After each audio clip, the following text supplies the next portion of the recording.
Poštovani gledalci, nakon posebne sjednice Narodne Skupštine Republike Srpske na kojoj se razgovaralo o OHR-u, o njegovoj funkciji, o funkcionisanju bivših visokih predstavnika te o navodnoj i mogućoj tužbi protiv bivših visokih predstavnika u Bosni i Hercegovini, razgovaramo s jednim od tih bivših visokih predstavnika, a to je ambasador Wolfgang Petritsch, koji je bio i ambasador u Bosni i Hercegovini, ali i visoki predstavnik u Bosni i Hercegovini, čovjek koji se konstantno vraća Bosni i Hercegovini, nikako da se na neki način odvoji od nje. Mr. Petritsch, welcome to program N1. Thank you for the invitation.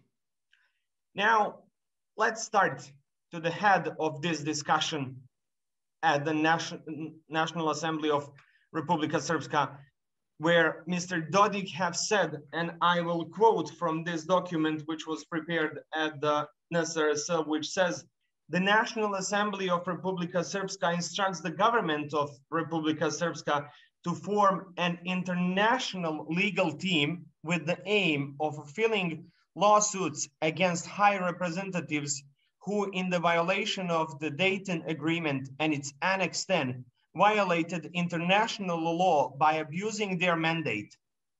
Are you afraid that Mr. Dodik and Republika Srpska will sue you, Mr. Schwarz-Schilling, Mr. Bildt, Mr. Westendorp, and even Mr. Miroslav Lajčák, who's now the High Representative of the European Union for questions of the Western Balkans and dialogue between Belgrade and Pristina?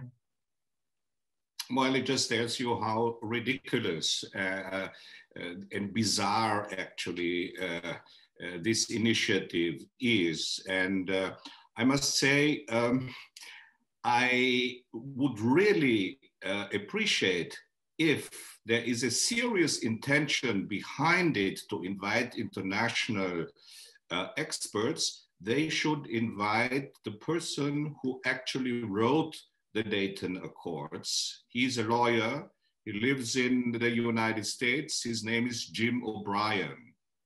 And I actually just communicated with him via email and sent him the English text of the RSNA initiative. And he wrote back, said, well, there's a quick answer. This is legal nonsense. So now, legal nonsense means it has been written by lawyers in Banja Luka. And I asked myself, how can any professional lend his expertise and professionalism to such a thing? You know, we need to bring it down to what actually is common sense. Yeah? Now, after 25 years, somebody came up with the idea that everything that was done in the past 25 years was illegal. And they want, obviously, this is the intention, to criminalize the past high representatives, including the current one, and maybe even the future one. So here you can see the monstrosity of this initiative, of this idea, which of course is against any human and humanistic position. So in this way, of course, we know that the instigator behind is the president of the country who actually, and this is a real, the biggest problem, who actually wants to destroy his own country. And this is Bosnia and Herzegovina. Now, when it comes to the other points in this initiative, I must say, well, actually, obviously, they want, these legal experts, yeah, want to self-destruct Republika Srpska, because Republika Srpska does only exist and has an international standing because of the Dayton Accords. And part of the Dayton Accords, an integral part of the Dayton Accords, is the High Representative and its powers. So when you think this, when you think this through, then you realize this is actually a bomb that will explode in Banja Luka and has the potential to destroy Republiku Srpska. Do the Serbs in Bosnia and Herzegovina really want this? Now, what Mr. Dodik has said yesterday at the National Assembly is that none of the high representatives since Carl Bildt is legal or legally appointed. His stand is that only Carl Bildt was legally appointed high representative. Now, my question to you is, would you, as a former Austrian ambassador and someone who worked in the Austrian government, or Lord Ashdown, or Mr. Schwarz-Schilling, or any other high representative, including Miroslav Lajčák, who was minister before and after that, accept to be appointed to illegal position, even if it's high representative to Bosnia and Herzegovina?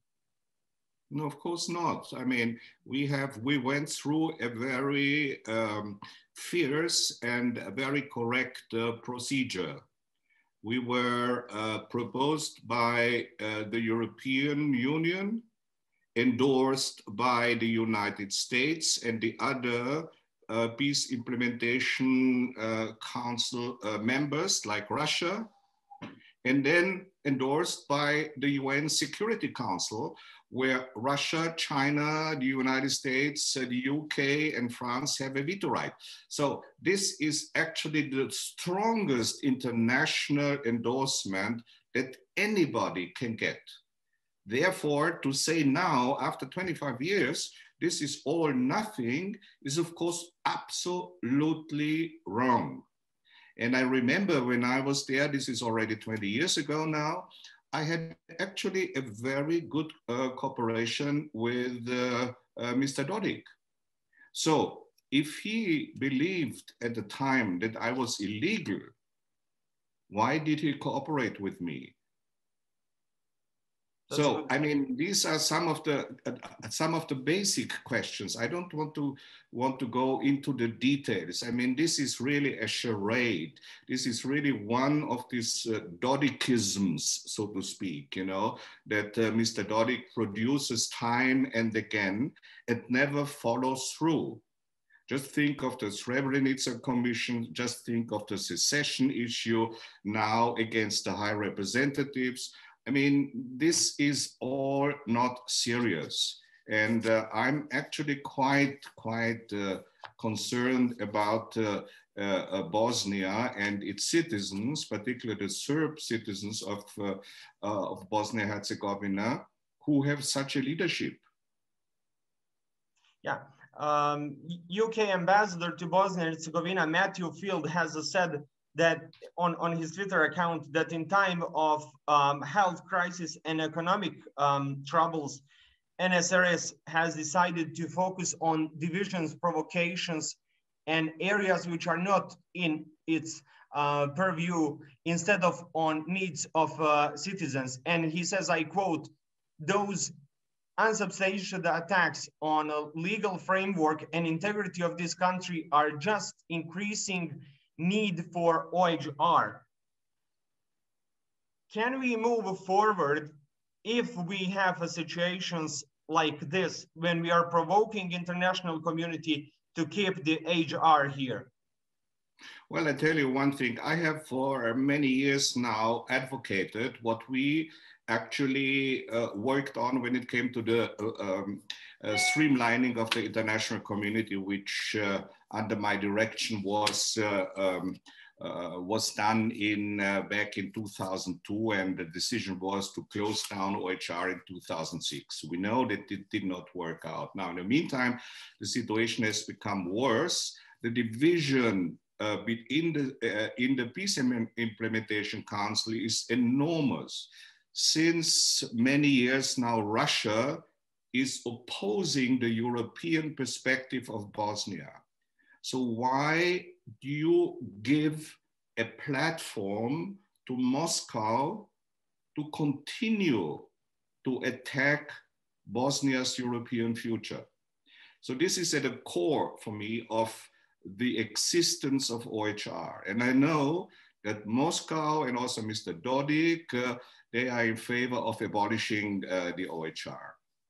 I'm also in favor of doing something about the OHR, however, for the opposite reason.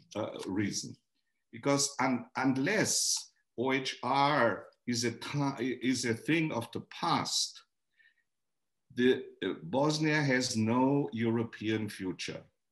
Yeah? So you need to see this as a necessity to work very hard now with the German and with the Americans and with the British on a new platform for to support the future of Bosnia-Herzegovina.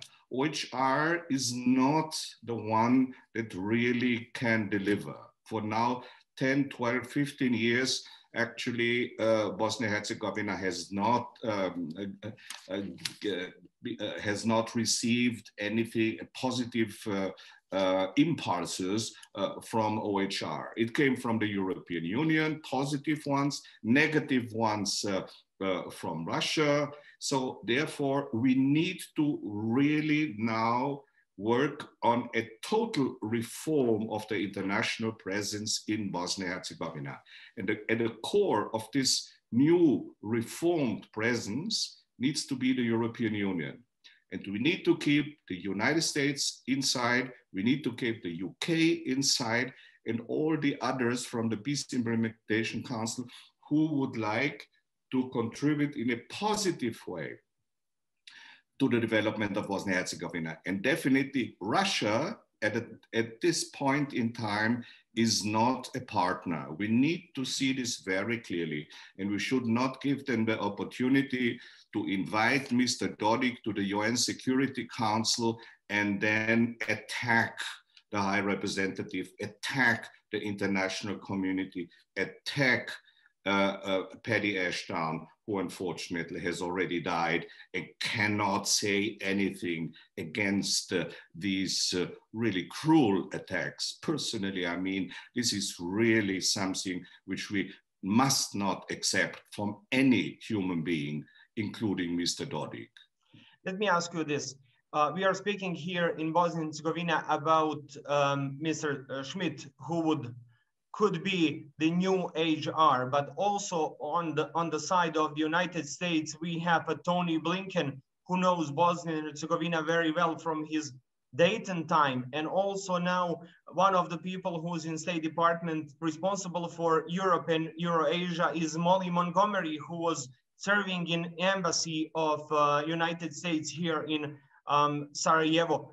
Could we expect that could be that line to help Mr. Schmidt coming from Germany, Mr. Sutter coming from the European Union side, and these guys in America who know Balkans very well? I think these are all excellent people. Yeah, what we need to find is a new platform for these people to become effective. Yeah, it is not the time of 25 years ago. We have a different, very different geopolitical situation in the Balkans, including Bosnia-Herzegovina. We have the Russians, we have the Chinese, we have Gulf countries, we have, of course, a neo-Ottoman Turkey. So I think we cannot just do business as usual. Just to simply prolong the idea of Bosnia-Herzegovina and the OHR as it was cannot work. Yeah, we need to see why. I mean, this is not just the current High Representative who is ineffective. It's the international community who is ineffective. This needs to be seen. So therefore, we need to draw the right conclusions from it and find new ways and novel approaches to help Bosnia-Herzegovina. This is very important.